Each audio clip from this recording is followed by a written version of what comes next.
Bonjour, donc je suis à la Fabrique Beaubois avec Adam Desjardins et on a ici quelque chose coloré. Qu'est-ce que c'est?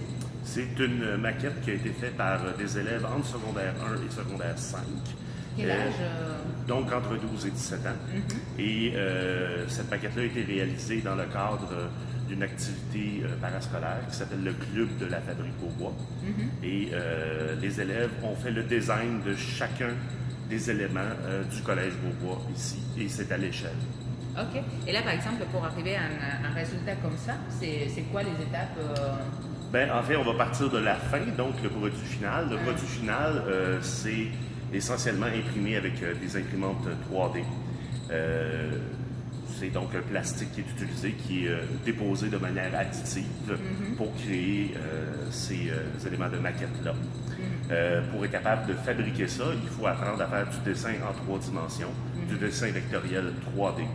Et c'est ce que les élèves ont dû apprendre pendant plusieurs heures avant d'être capables de faire ces parties de maquette-là. Et donc, il y a des mathématiques, des Absolument. Beaucoup de mathématiques, évidemment, en termes de mesure, d'être capable de faire des choses en proportion. Il y a un élément de travail collaboratif, clairement. Donc, il faut être capable que ça s'agence bien au bout de la ligne, ça aussi.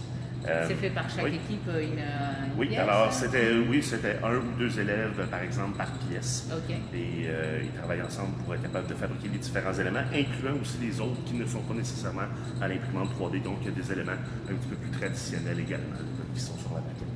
Et dernière question, est-ce que ça aurait pu être fait, là c'est une imprimante 3D, est-ce qu'on aurait pu réfléchir à faire avec d'autres techniques? Oui, en fait, beaucoup de choses ici auraient pu être réalisées également à la découpe laser.